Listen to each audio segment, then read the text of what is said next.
it okay? Particularly for the third problem, the numbers. How did you do that? What was the problem? Yes. There were certain numbers, right? What are those numbers? Just tell me. You mean like for wild type? The numbers, yeah. The numbers. 49. 49 for The wild type. wild type, 49, Black 15.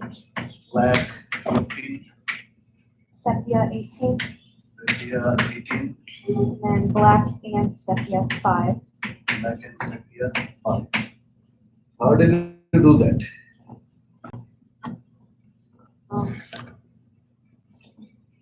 We know that the black body color is a recessive trait, and sepia eye color is also But you need to match with the Mendelian ratio, right? How can I do that? That is the main part. If you have that ratio matched, then there is no problem. How can you match it?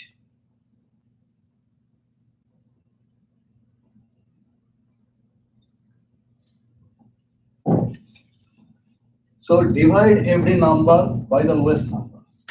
This is 5 is the lowest number. 5 by 5, 18 by 5, 15 by 5, 14 by 5. Okay? It is almost equal to 9, almost, not actually 9, but almost equal to 9. This is equal to 3. This is perfectly 3. This one almost equal to 3. And this one is 1. Okay? So we can have this ratio, 9 is to 3 is to 3 is to 1. That is the Mendelian dihybrid cross. So sometimes, because why the numbers are like that? Because we could get around 9 is to 3 is to 3 is to 1. So we would expect that it will be 15, right? So, but we got it 18. That's why we need to do the chi-square test. That was my expected, that is 9 is to 3 is to 3 is to 1.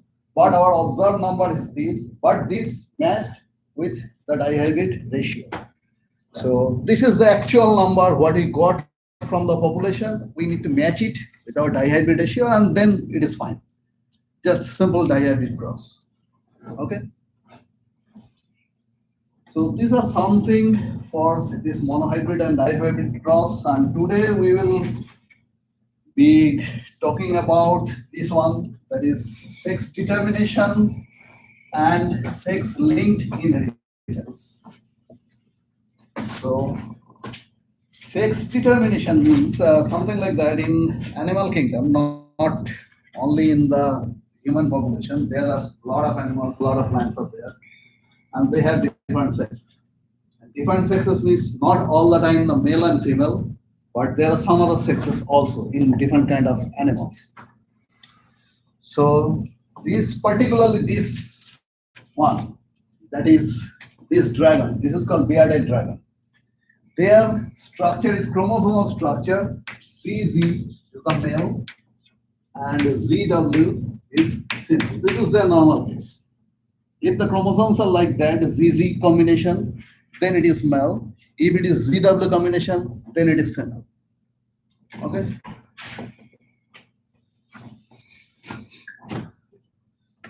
So ZZ-ZW combination is female. But due to some environmental temperature, that is the change in temperature, some ZZ combination can give rise to female. Okay? So we cannot say that the sex is determined by the chromosomes only. So there are certain cases where the environmental factors are also responsible. Okay? So we will talk a little bit about that. So what is sex determination? The mechanism by which biological sex is established. Okay? Now we need to know about that what is a biological sex? What what is the difference between biological sex and phenotypic sex. Okay, so sex of an individual organism is defined as its phenotype. We know this is male, this is female, based on their monods, their reproductive system, we know that this is male, this is female. Okay. But in some cases, suppose like this one, human females normally have two X chromosomes and males have X chromosomes. That is the normal case. But in some cases, when there are XXY combination, it's so male and female. Okay? So physically, phenotypically, this is male. But genotypically, as they have two X chromosomes, they are female. So there are such type of combinations are there, and we will be talking about this one. So this is one kind of problem here. So there are mainly three types. One is chromosomal, and one is environmental, and the total Chromosomal and environmental conditions, just like that dragon. So in case of sexual reproduction, we have found that there are two general cycles. One is the diploid cycles, and one is haploid cycle. Haploid cycle means when the gametes are formed. So each and every individual have these two kinds of cycles. Each and every plant, each and every animal, well, there is a sexual reproduction. They have these two types of cycles. So after meiosis, the formation of gamete up to fertilization, that is the haploid phase. Two gametes, sperm and ovum, spore, ovum, whatever it is, they are haploid stage, and up to fertilization, that is the haploid cycle. Okay. During fertilization, two gametes fuse together to form a diploid combination, and from there the diploid organism grows. And in case of higher animals, generally the whole life cycle, almost the whole life cycle is the diploid stage.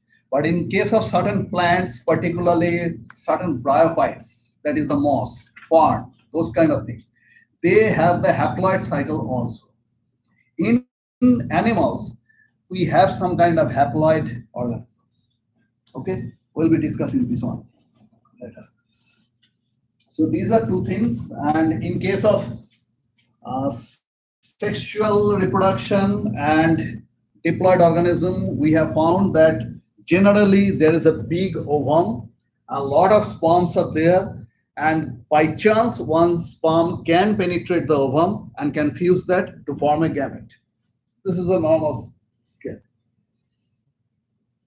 Now, in case of these animals, we have generally two types. One is called hermaphroditism or monoecious. That means one individual having two reproductive systems. One individual having two reproductive systems. One example, can you give me one example of that one? One animal having both male and female reproductive system inside their body. You know? Yes. Yeah. And one is arthro. Arthro have both male and female organ inside their body. Okay. So these are called hermaphrodite or monoecious. And dioecious means two reproductive systems in two different bodies. So that means there should be one male, one female. Okay. So main two things, one is monoecious, another is dioecious. Monoecious means two organs in same body. Dioecious means two organs in two different bodies.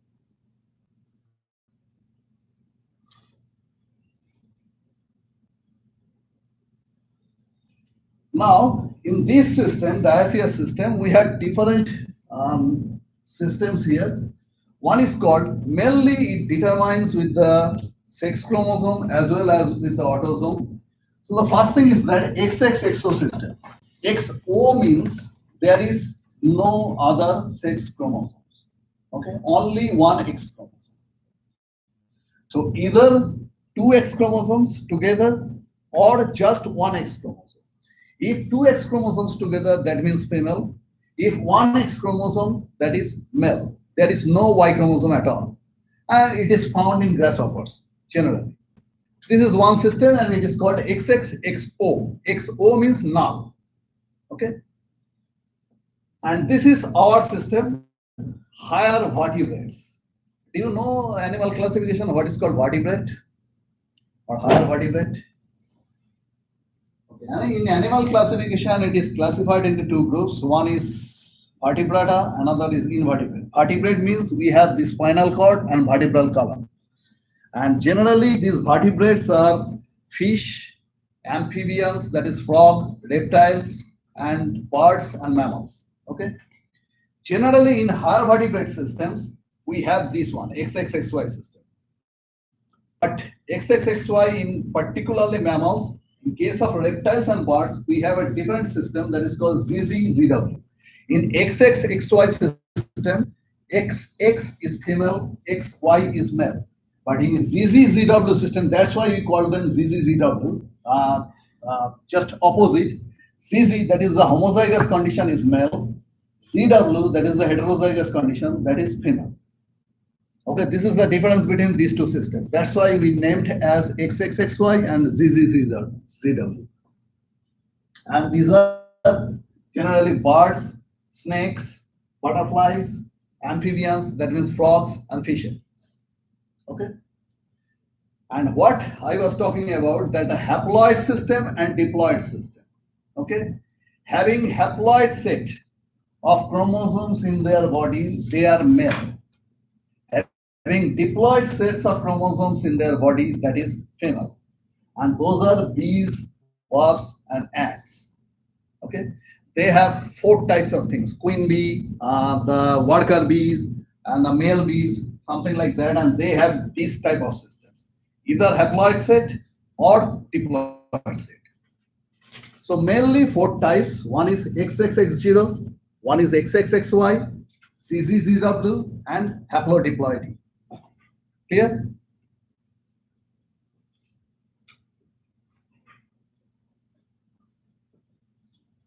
So at first we need to talk about the X and Y chromosome or XY system. So we have one X and one Y. Y is very small chromosome. It is very small. This is the Y chromosome and this is X chromosome. Generally, the X chromosome, it is very long and it contains a lot of genes. Particularly in Y chromosome, it is very short and it doesn't have that much genes here. Very specific genes are there. Those genes are called the male specific genes. Only the male specific genes are there here, and otherwise there is no such genes. So when we will talk about the sex-linked inheritance, we'll think about that the Y will not contain any kind of gene. Okay. Now the question is that, so in such case, we have 23 pairs of chromosome and the 22 are autosomes. They are homologous chromosomes, so they can pair during meiosis. Okay. But during meiosis, these two needs to pair. Okay. If there are 2 X chromosomes, there is no problem. They have the homologous part, they can pair. But how do these two can pair? That is the question. The thing is that only these parts, these are pseudo-autosomal. Pseudo-autosomal means some kind of genes are there, which is just like autosomes. Either they are active or inactive, but they are similar in both these chromosomes. Only these 2 parts, they can pair with them. Okay. Later, when we talk about the Y chromosome evolution, we will find that how this part came here. Only this pseudo-autosomal part, they can pair with each other and they are helping the X and Y chromosome to pair during meiosis. Okay. And they are not like other autosomes, though it is pseudo-autosomal, but they are not matching with other autosomes, so they cannot pair with other autosomal pairs. Okay. And their inheritance. When they are inherited, they have a different kind of pattern. So if it is X and X, that is one female. X and Y, that is one male. When they crossed, so we have only one kind of gene that is gamete from this female and two kinds of gametes from the males. So we will have male and female 50-50%. It is not matching with our monohybrid cross with Mendelian monohybrid cross, where we used to get 3:1 ratio, or there is no distribution between the sexes at all. Okay, but here we will find 50% of male and 50% of female. That is the one part here. That is equal numbers of male and female offspring. We would expect. That means if the two parents have only one child and that is male or female, that doesn't mean that the next child will be, if it is female, next child will be male or something like that. But the probability is that 50% will be male and 50% will be female. That is the chances.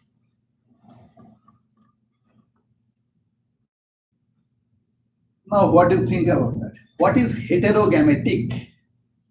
Heterogametic and homogametic. What do you mean by that?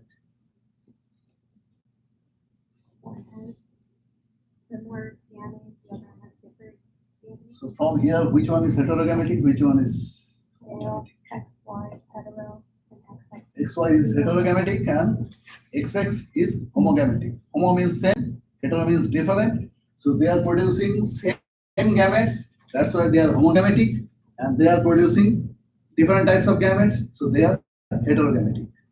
So all the males are heterogametic. Another thing is that we know the haploid and diploid. Okay. Okay, I'll talk this one later. The male is called not haploid, it is semi-haploid or something. So from here, which one is right?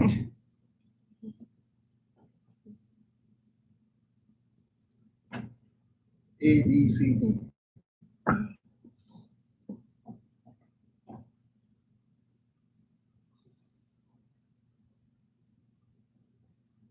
What do you think?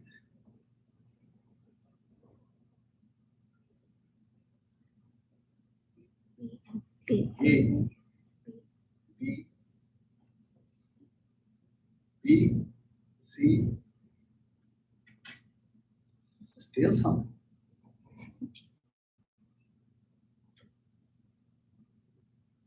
B or C? B. Yes, it should be.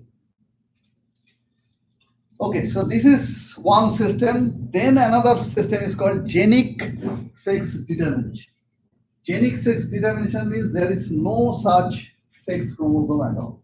Some genes are there, and those genes, their expression, they can determine the sex.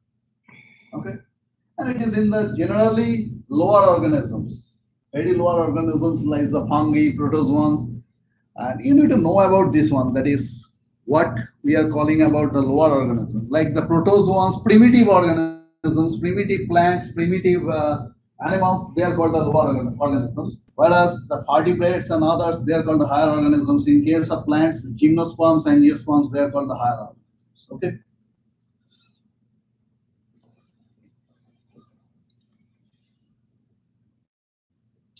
And sometimes it is called, there is something called the environmental sex determination. What is happening here? In case of lymph, that is one kind of snail, limpet. Okay.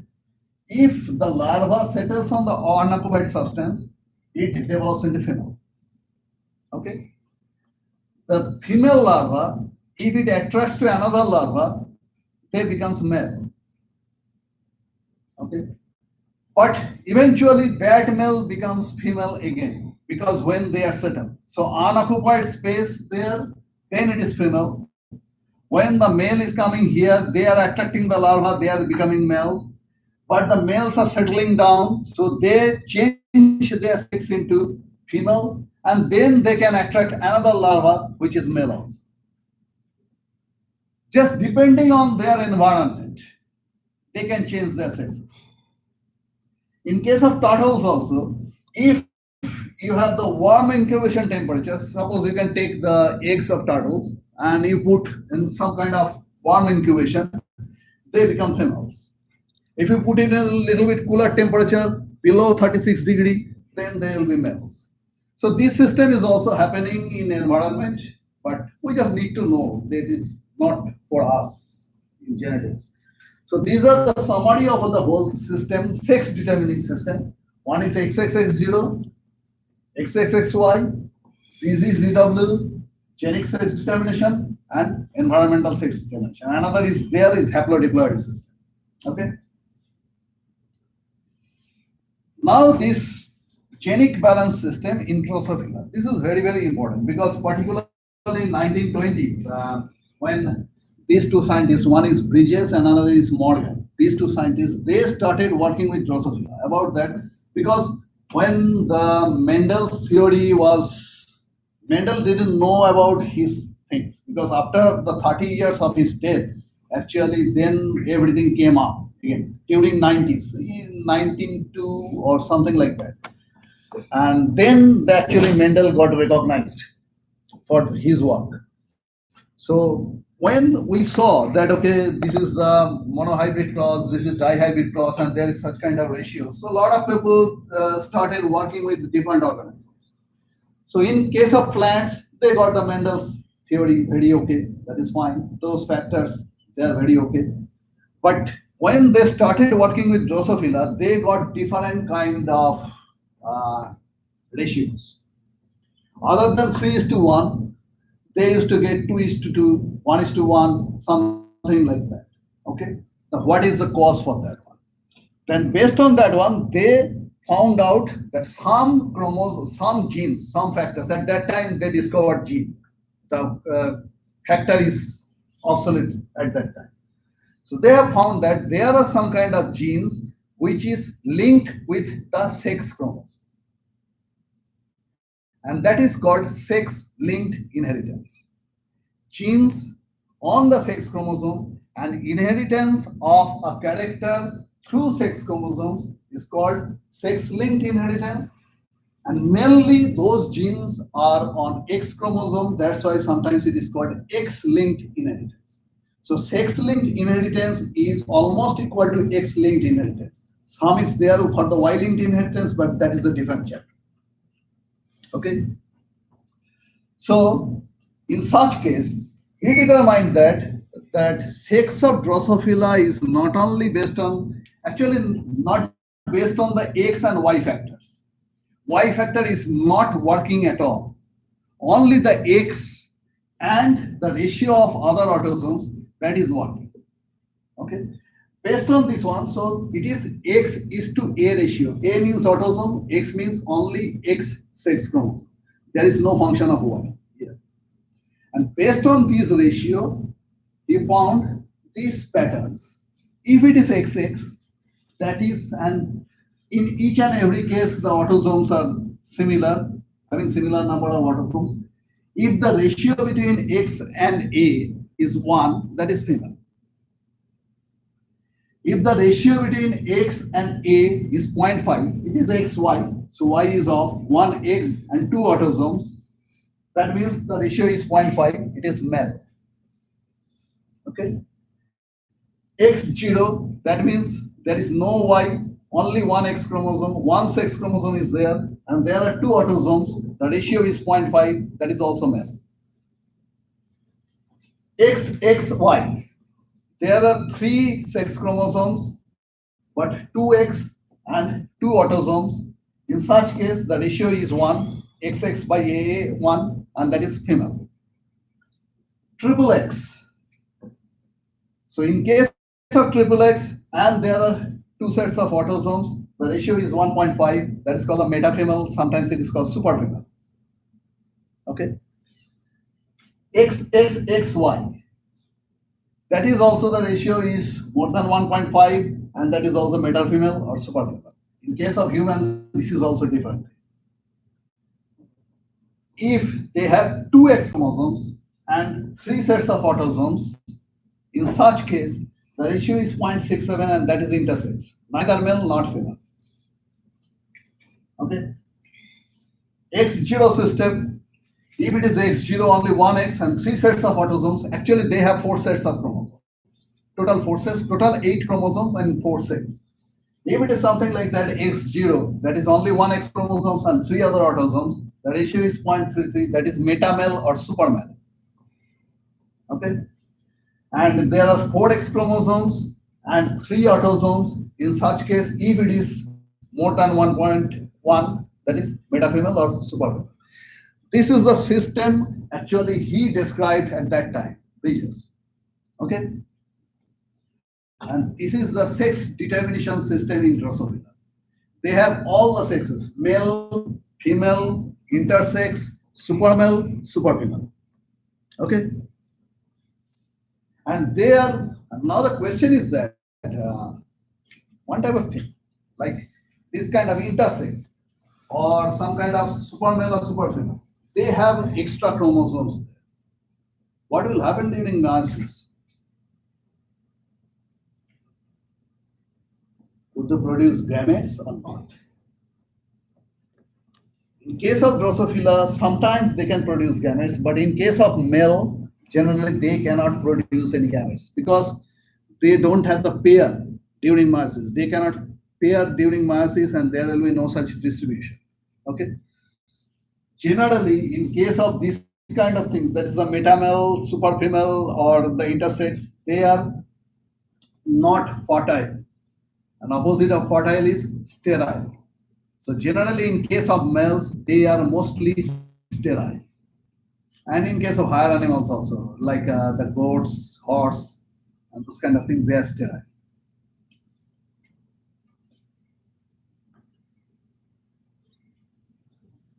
Now, what about this one? What do you think?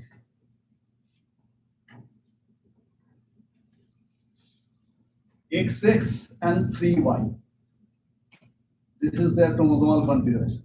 What it will be? Male, female, intersex, or whatever.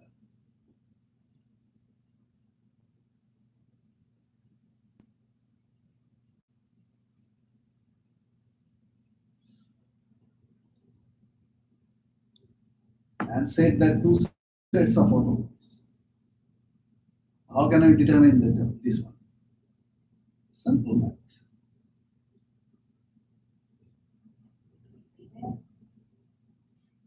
How?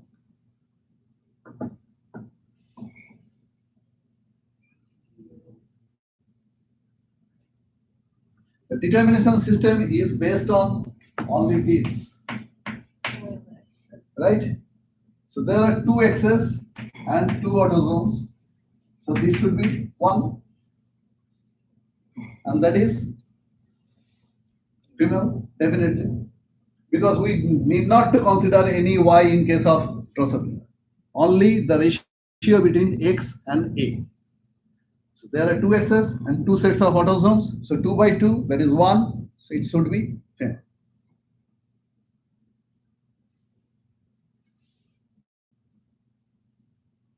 Now in case of human, actually in the Y chromosome, there is one particular gene that was called the SRY gene. This SRY gene, they produce some kind of androgen hormones, and that can testosterone, and that can develop, lead to development of male gonads. Okay, only for this SRY gene, and it is situated only in Y chromosome. That's why Y chromosome is called the male determining chromosome. It is not in X chromosome. Okay. But there are certain kind of systems here in male also. We can find the X0 system, and that is called the Turner syndrome. And generally, these are sterile. Generally, all these, when we'll go for the chromosomal aberration during numerical aberration and structural aberration, we'll go for details of these kind of things. And sometimes, probably, I will give some project on you that you need to find out the Klinefelter syndrome and Turner syndrome, what are their actually characteristics and how they look like, and what is the treatment options and other things. Because Klinefelter syndrome, patients can survive up to 21, 22 years. Turner syndrome, I know one patient who is surviving up to 19 years. I know that. And poly-X female, I didn't find anything.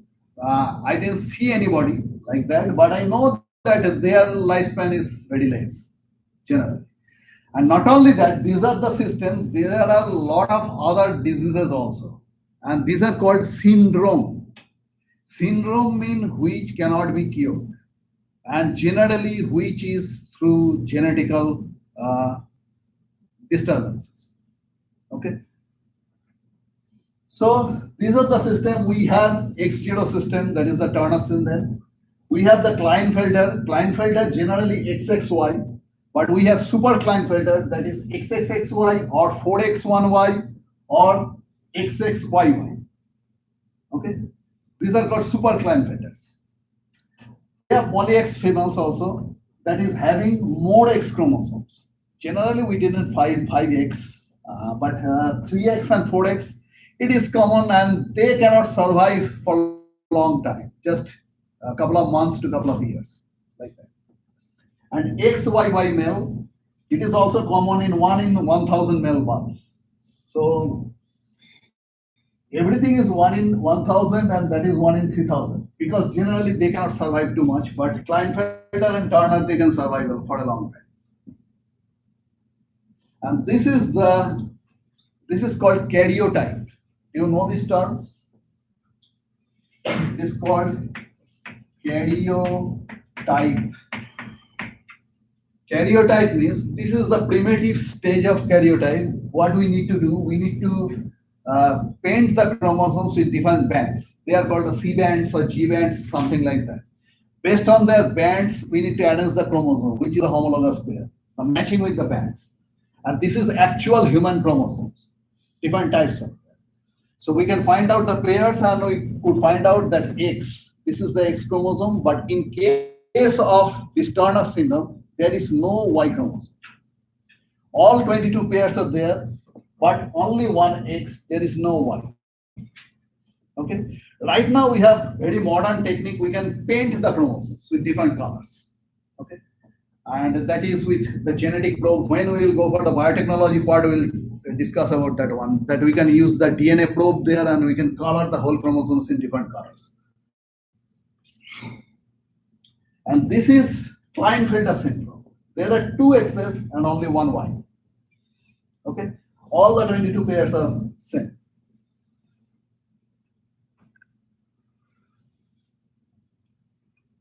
So what is the function of sex chromosome? That is the main thing. That is, X chromosomes contains genetic information essential for both sexes. Okay, so the presence of X chromosomes, they can have, or most of the reproductive part or the sexual hormones and other things, they can contain all those genes. The X chromosomes. The male determining genes is located on Y chromosome, that is the SRY gene, and that can determine the male pattern. Okay, so if there are several X, Y, there are 2 X's, so that should be female, but just present of 1 Y, they could be male. Okay, and the absence of Y, it could result in female phenotype. So only presence of a single Y can produce male phenotype. Absence of Y can produce female phenotype. That is the importance of Y. And Y. So this is the SRY gene, and it is located in the short arm of the Y chromosome, and that gene actually responsible for producing the testosterone. Some other chemicals are there. We'll talk about this one in molecular biology class. And they are producing testosterone, and which is very, very important for development of male gonad. Okay, females have little bit testosterone also. What are the females' hormones? Estrogen, progesterone, and relaxin. Estrogen, progesterone, and relaxin. But they have a little bit of testosterone also. And males, generally, male sex hormone is testosterone. Okay. But we have found that the males also have a little bit of estrogen. This is the one thing, one factor, androgen insensitivity syndrome. Okay, what is that? This person has Y in the cells. Generally, if there is Y, it should be male phenotype. Okay, but their phenotype is female. Why? Now the question is why. If there is Y, it should be male phenotype. What is the biological sex that is different? But the phenotypically it should be male. Because the SRY gene causes the gonads to develop into testes and by producing testosterone. That is the function of SRY gene. Okay. There are some other pathways also, but in a very short term, this is other things. But this testosterone, the some other pathway is another one pathway is that it needs to bind with the androgen receptor. Okay. So there should be one androgen receptor here and testosterone is here. If it can bind with this one, then it can develop into gonads. If it cannot bind it to androgen, then there will be no function of testosterone at all. Okay. So if this receptor is defective, this androgen receptor is defective, then there is no function of testosterone at all. So the phenotype will be female. Clear? That is little bit complicated. Some steps, because in the human system there are a lot of steps there. Because particularly when we learn about cancer, we know that okay, there is estrogen positive breast cancer. Pretty simple. If there is estrogen, high level of estrogen, they can lead to cancer. BRCA1 gene mutation. That is what happened for the Angelina Jolie, because she had the BRCA1 mutation and she was suspected for the breast cancer, so she went for double mastectomy. Okay, so we know that right now we know there are 100 pathways from estrogen to breast cancer. There are 100 molecules are there which can, in any change of this pathway, can lead to cancer or not lead to cancer. Okay, so this is one of the examples. So if there is androgen, that is testosterone present, that means that that person will develop the male characteristic. That is not, because another factor is working there behind that, that is the androgen receptor. If the androgen receptor is defective and all the proteins in the body, they are encoded by a particular gene. So this androgen receptor is encoded by a particular gene. If that gene is mutated, then the androgen receptor will be, this is protein, simply protein. One kind of protein. Each and every hormone and everything is a protein. If that gene is defective, then this androgen receptor will be defective. If it is defective, then it cannot bind to the testosterone of the body.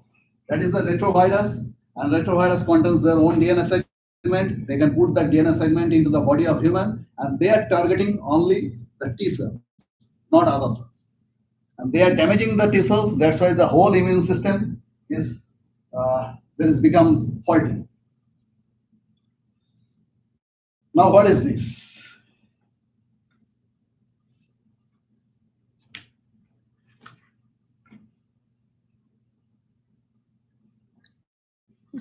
Having 3X and 1 Y chromosome. Klinefelter or polyX female? Klinefelter.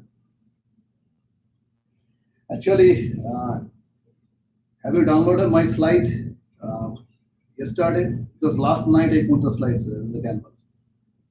Okay, and there is, if you download now, that is, it is okay. Because I changed this one. They put that one in the polyX female, but it will be Klinefelter. The actual answer is Klinefelter. But I changed that slide, so now we can have the correct answer. And I put that link for the sapling course. Just go there and check it and let me know that whether you can access it or not. Because I talked with Macmillan people for a long time about this one, that we are not getting access to that one. Okay. Now, X-linked characteristics. X-linked characteristics means those genes, those characters which are present on the genes or which are determined by the genes present on X and Y chromosome. They are called the sex-linked characters. If it is present on X chromosome, that is the X-linked character. If it is present on Y chromosome, that is a Y-linked character. But generally, main function is the X-linked character, and we right now need to talk about this one. That is the sex-linked inheritance. Okay. Sex-linked Y ties in Drosophila. Okay. Now let's do a cross. Do it by yourself. First one. So we know that Y chromosome doesn't contain any kind of this kind of sex linked gene. Okay, there is no match between X and Y only contains the SRY. Okay, so if it is Y-type character is the sex linked or X linked. So if a female is normal, that is a female, and here this phenotype is normal, we cannot say normal, we can call wild type. Now the question is that why can't we say that it is normal? Rather than saying the white-eyed or wild type. Can you explain this answer? In case of plant, we can say this is normal. That is the yellow color of the seed. That is normal. Green is recessive, dominant recessive, but it is normal. It is abnormal. But in such case, in case of animals, we cannot say it is normal. We can say it is wild type. Why?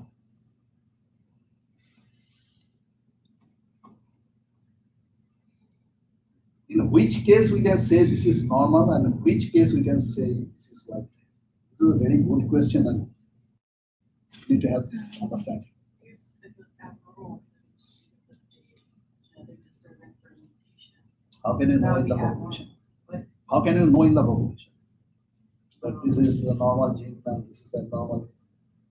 We have something because we cannot go to the gene and we can say that again, and we need to study something. We can have some data, then we can say that this is normal and this is abnormal, right?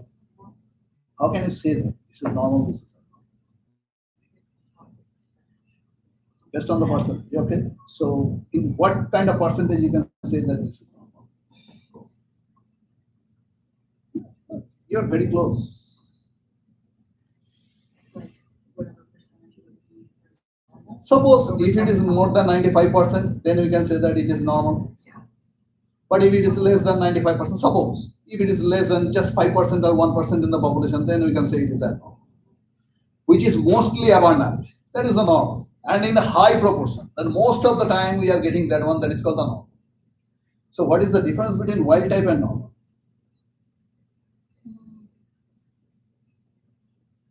Suppose we have different types of eye colors. Okay, hazel eye, blue eye, black, brown eye, and all those things. Generally, blue eye color and brown eye color is most common in humans. Hazel eye, green eye, they are a little bit less. Okay, so how can you say that which one is normal? Is the brown eye color normal or blue eye color normal?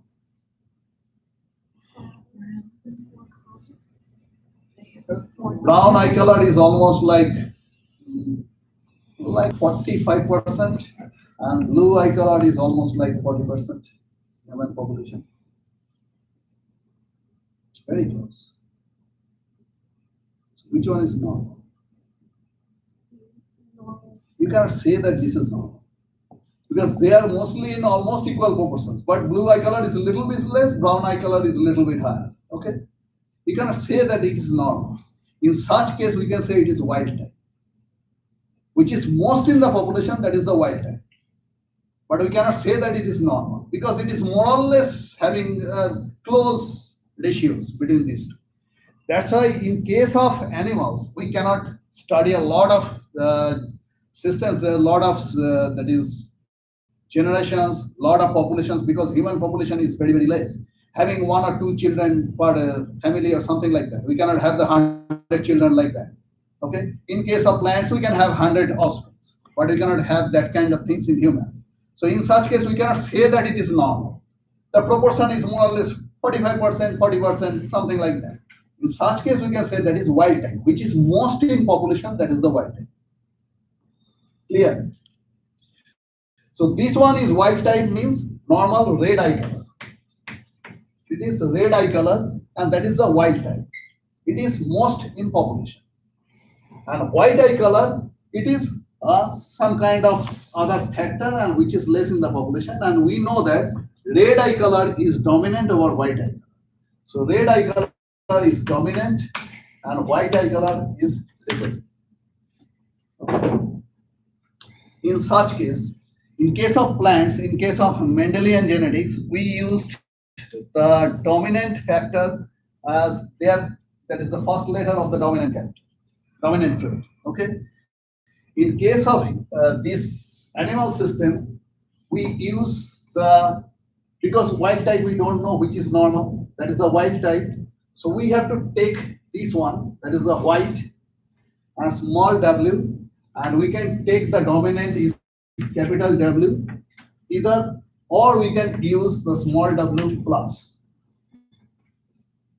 Generally, we are denoting this one as plus, that is wild type. Color blindness in human. What is the normal vision? What is the normal vision? We don't know. The different kind of vision systems are there. What is the normal vision? Color blindness is one abnormal character, but we don't know actually what is the norm.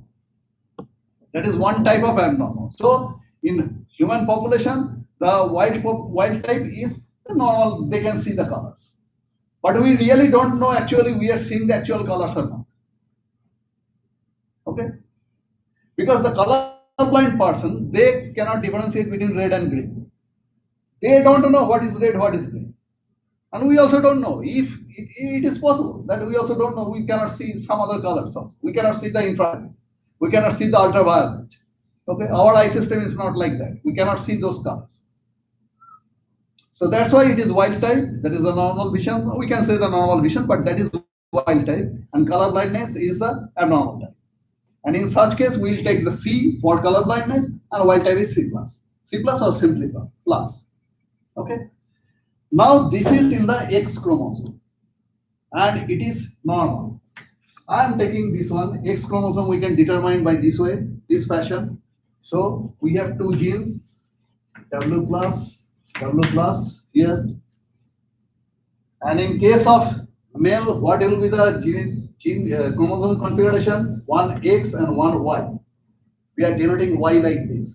So some matching is there, sometimes some part is not matching with that one. It is a smaller than X, everything is here, symbolically.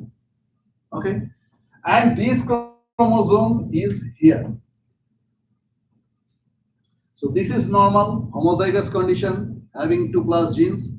This is Y type, so only one character will express here. So in case of male, if the X chromosome contains what the character X chromosome contains, that will be expressed as phenotype. In any case, there is no kind of heterozygous condition in case of males. Male sex-linked inheritance. Clear? Is there any homozygous condition here? No. There is no possibility of any kind of homozygous condition here. That's why these males are called hemizygous. What I was talking at that time. This is called hemizygous. Half. So heterozygous, homozygous, and this is called hemizygous. Now, if we form the gametes here, so this is the cross, and this is our P1 generation, and this is our F1 generation, and from here we could find the gametes. From female, we can have only one type of gamete, and that is W plus. And from male, we can have two types of gametes. One is X and one is Y. X contains the W gene, Y there is no gene. Okay. Now if these two match, so one is W plus, one is W, and these two, one is W plus and one is Y. So we have 50% male and 50% female, 50-50. What is the phenotype of this one?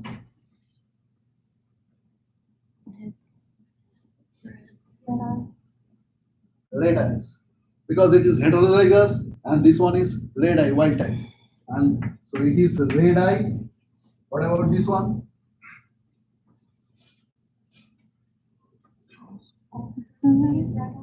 This is also red. Okay.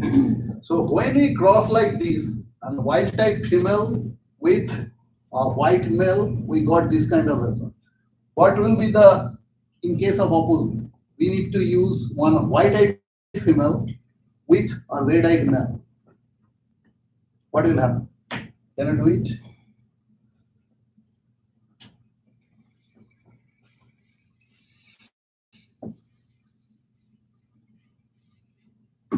We have white female and red male.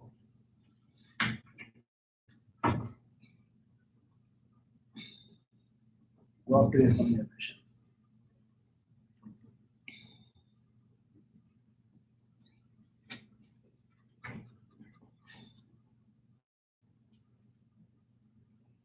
Right.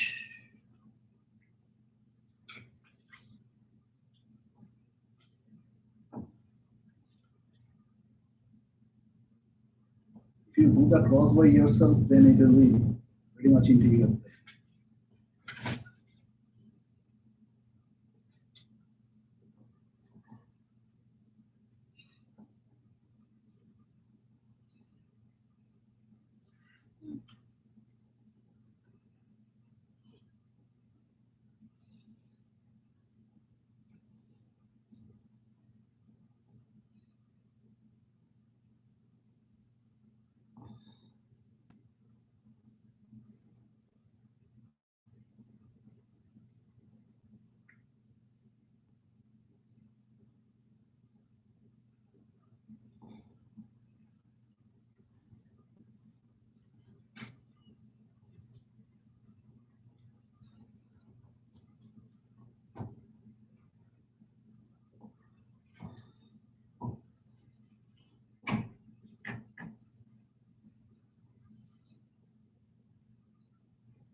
Any result? What?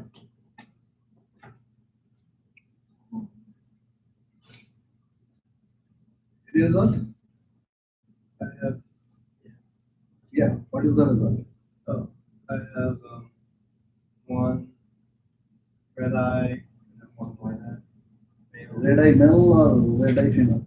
Red eye female, white eye male. Red-eye female, white-eye male.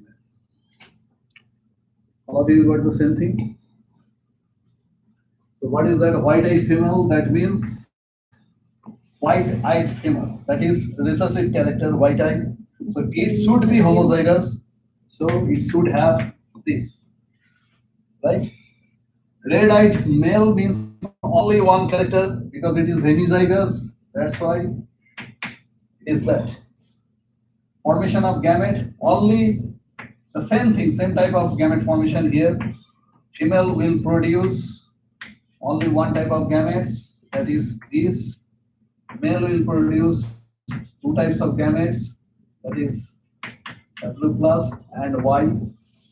So here is W plus and W, that will be red-eyed female. And here is W and this, that means it is white male. Okay. Now, if the condition is a little bit different, like this one is red-eyed, but it is heterozygous, what will happen?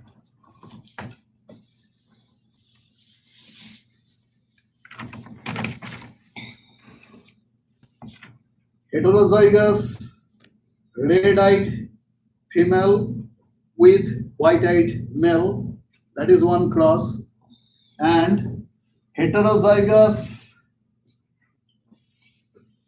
red-eyed female, this is red but heterozygous, so like this, and red male.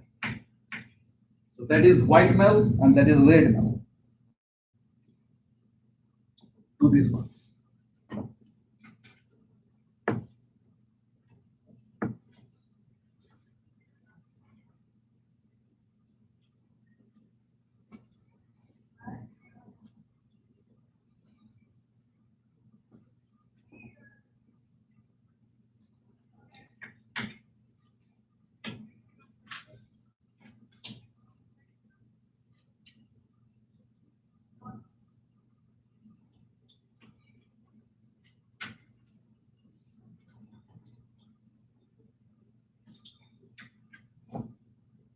I don't know whether you have the pedigree analysis or not in this semester.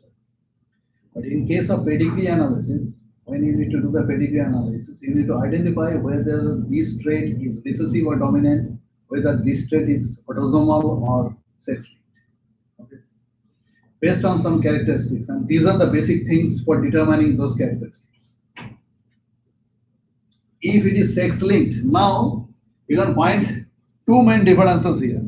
If it is sex-linked, the males are mostly affected. Sex-linked recessive character means males are mostly affected. From these four crosses, you can find out the males are mostly affected. Okay. So if there is no such difference between male and females, the proportion is more or less similar, but this is a recessive trait. In such case, you will find this is autosomal, mostly autosomal. There are some other factors also you need to determine whether, okay, I will show that one. Because in case of sex-linked inheritance, there is a particular pattern which is not present in autosomal inheritance. And for that one, we need to go for the second generation, F2 generation. I'll show that one. And that is very, very important part. It is not in your book also. Okay. So in such case, what will happen? There are four different types of patterns.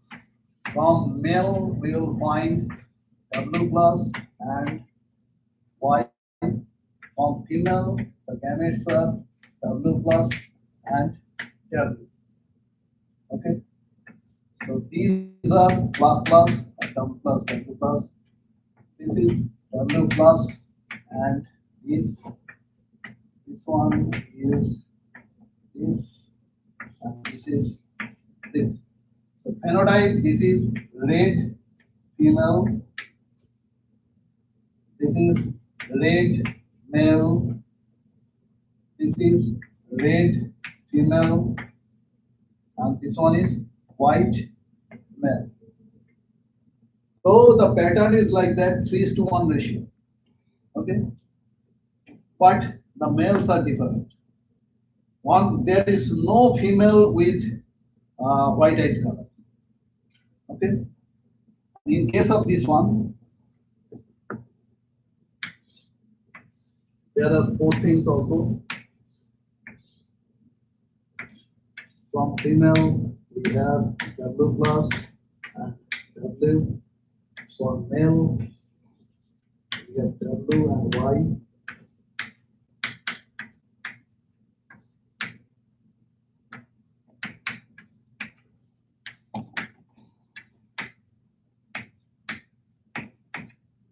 This one is red female, this one is red male, this one is white female, and this one is white. All the four characters are there.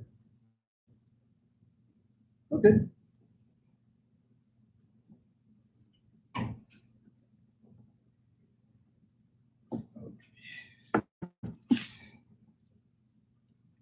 This part actually, this one I don't want to discuss right now because this is for non-disjunction, and this non-disjunction part we'll talk about when we'll study the chromosomal aberration. At that time, non-disjunction is very okay. At that time, you can study this one, but I kept this slide.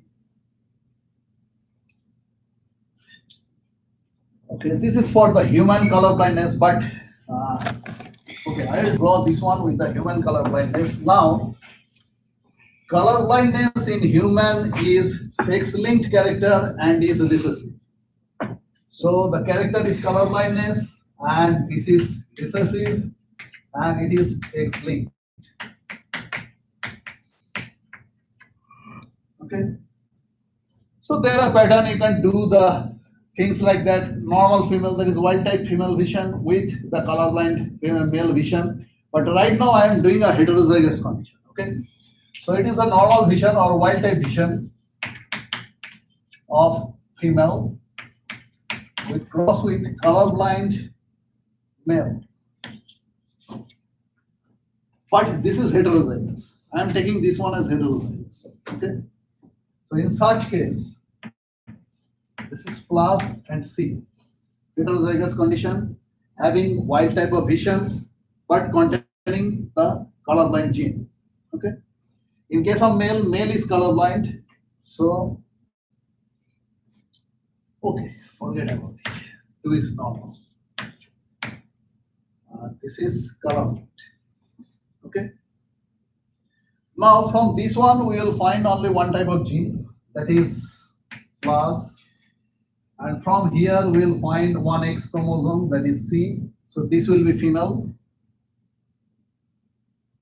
From here we will have one X and this.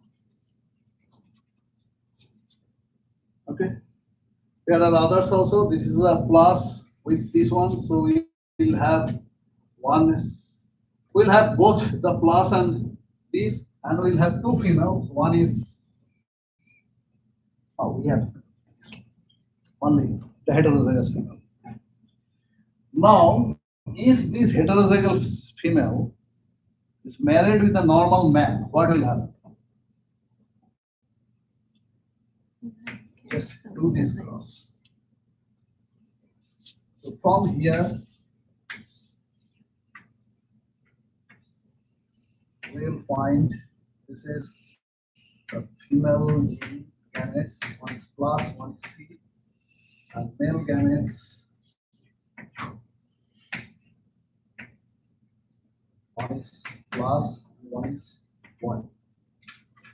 So we can have both plus plus here, we can have plus and C here, we can have plus and this, we can have C and this. So this one is colorblind male. Okay. Now the thing is that we have a colorblind male here. In the F1 generation, there is no colorblind expression in the progeny. There is no colorblind expression in the progeny.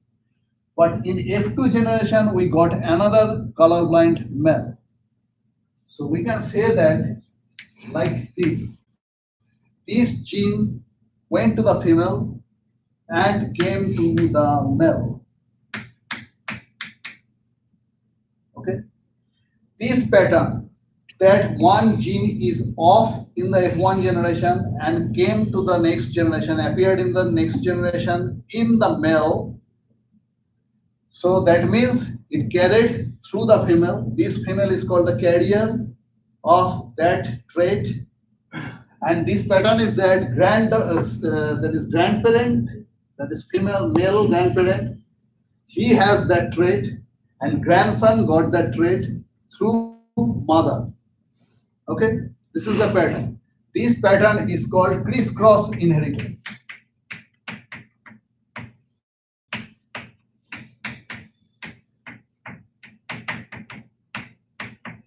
And this crisscross inheritance is the most powerful technique to determine whether this trait is sex-linked or autosomal.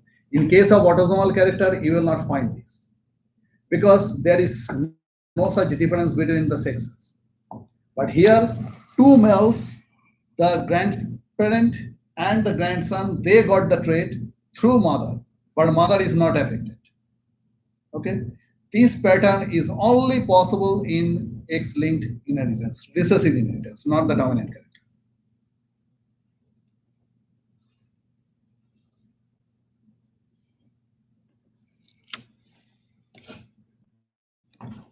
What about this one?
Take this or this?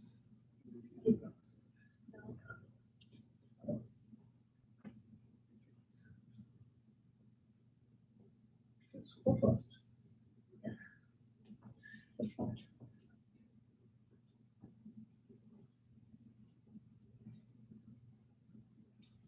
Generally, we have to slow the explanation. So when you are doing cross, I will always suggest to the combination and the function of gametes. That is the most important part. If you cannot form the gamete, then your cross will be faster.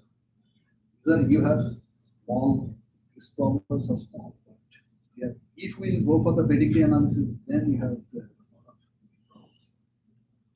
But I like to be challenged. I like to be challenged. I don't know what about you. I always like to be challenged. In case of mutation, migration, I did a lot of problems with that, with the herding the population. I went up to advanced always. I like it. I like genetics very much. You like? Or it is a little bit tough? Genetics? Me? I mean, it can be a little bit fun. But this is the easy part. I'll make it easier.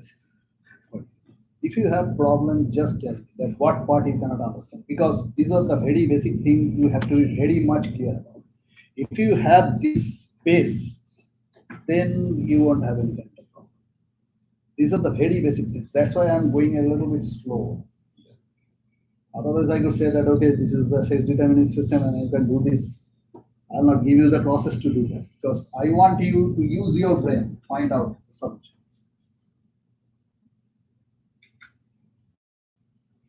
What about this? How can I do that? What is the answer?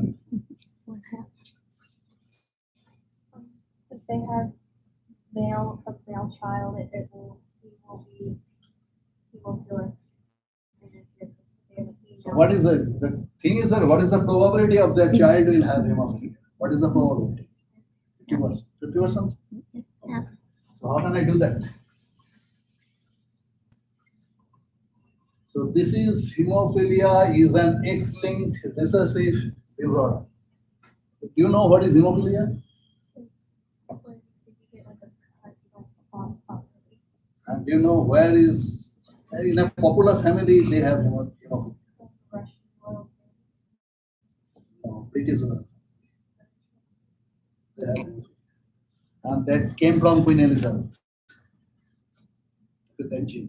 They have the whole pedigree there, and we determined that one that it came from Queen Elizabeth. Okay. So X-linked recessive trait, woman with hemophilia. So woman with hemophilia means that is they both have hemophilic gene. Okay, because it is recessive, they must be homozygous for that one. So they have this gene in homozygous condition with a normal male. So it is plus this normal male. Now, for the female part, this is the male part. Male has two types of chromosomes here. One is plus and one is this. And female gametes, this is this. So plus and H, and here is H and this. So this will be hemophilic, and that is male, and this will be normal or wild type. So the percentage is total progeny is 2, and we have only one hemophilic. So one event in the total population, that is 1/2. That is our answer, or 50%.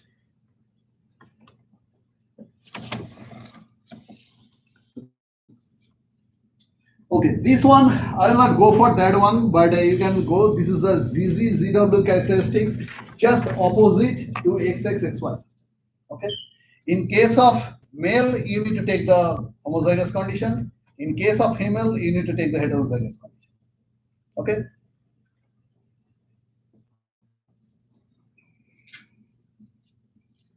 Y-linked characteristics. Can you tell me one Y-linked characteristics of male? This is very common. Do you know one Mendelian character of human population? what we already have. Mendelian characters. Earlobe. Either, so our ears are like this. Either you have this kind of ear, or you have this kind of ear. Either you have a free lobe, or you can have this kind of fixed part. Okay. So the free earlobe is generally normal, and that is dominant, and this one is recessive.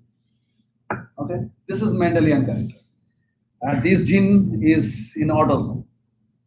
And what is Y-linked character? Y-linked character means it is on SRY gene, definitely, because Y contains that gene.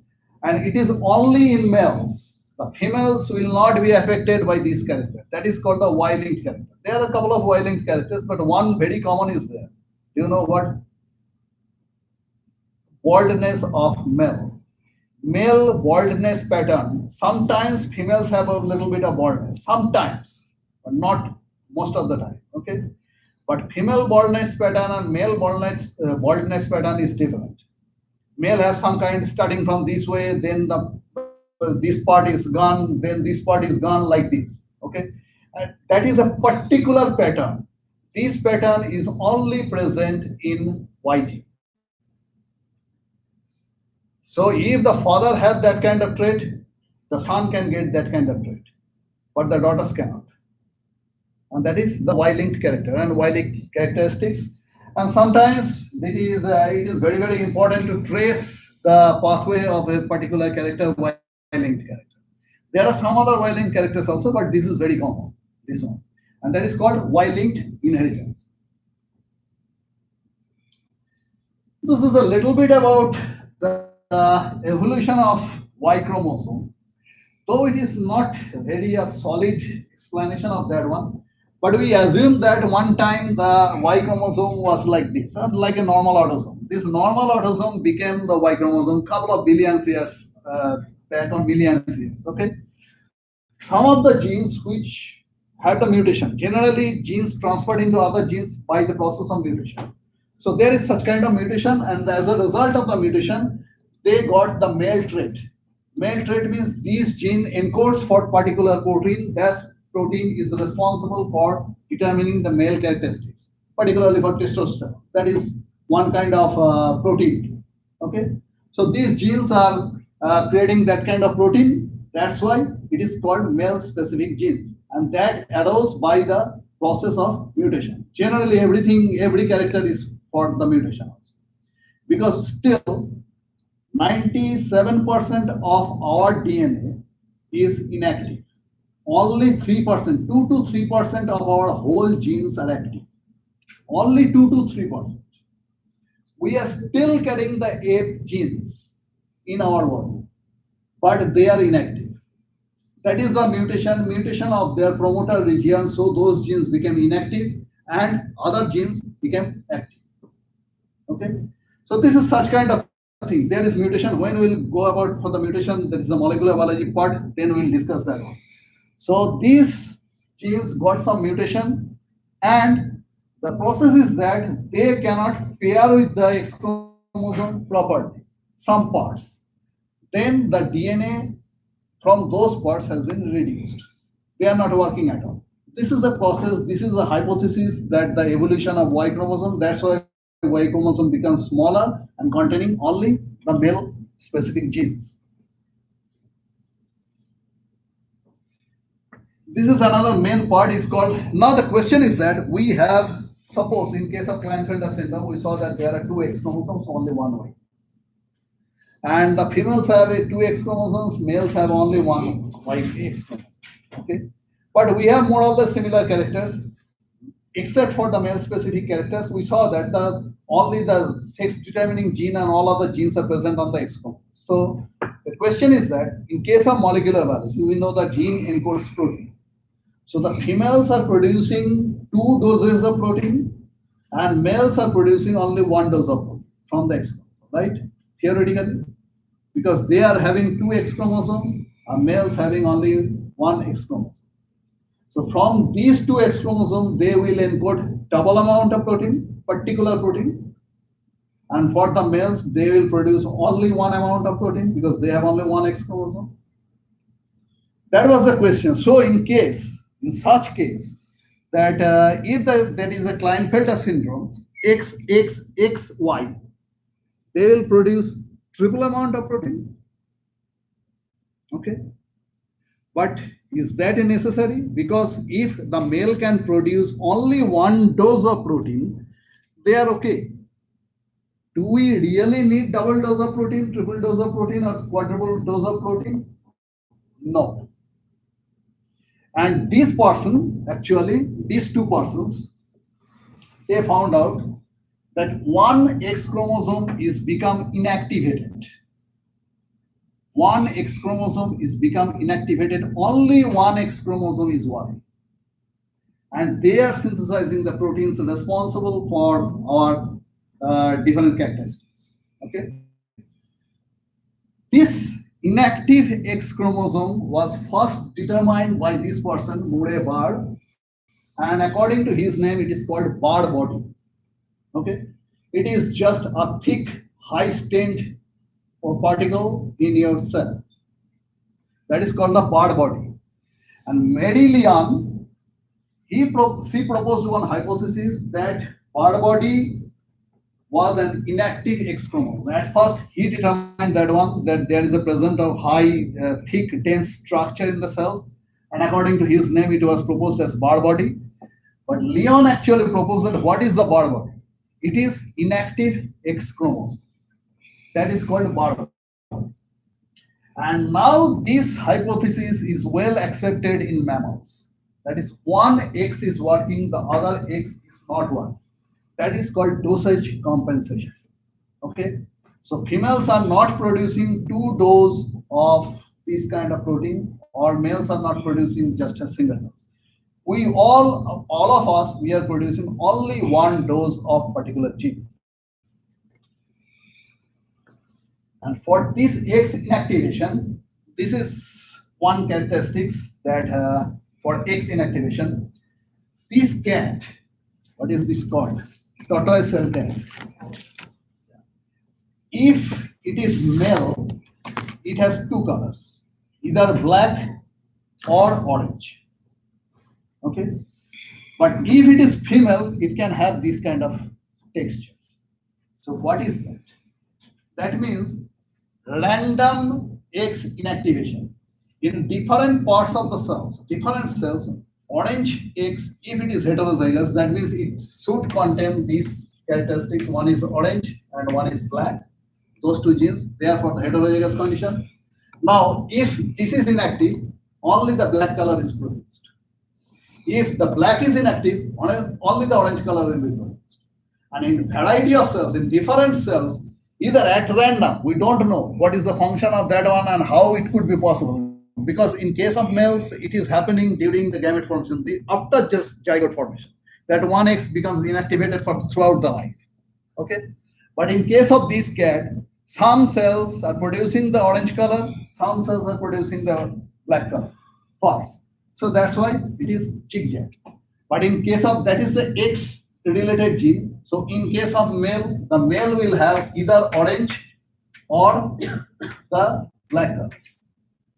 So males will not be this kind of mosaic characters. That will be only orange or only black. Okay. So these are more or less all about the sex-linked sex determination and sex-linked characteristics. Sex determination, you can just go through that the X, Y, and ZW, all those systems. Just that. For the Drosophila, the different sex patterns, that is ratios. But these characteristics are very, very important, this process, because later we will talk about this one, X-linked inheritance, and there are a lot of problems. If you are interested, you can go through some other books, or in your book also you will find a lot of problems. You can do that. And thus dosage compensation and Bard body. Okay. Next day we'll talk about something which is not maintaining Mendelian ratio. Okay. So in case of Mendelian ratio, we've got 3:1 ratio or 9:3 to 3:1 ratio, but there are some other characters or some other sequences where the Mendelian ratio is not followed.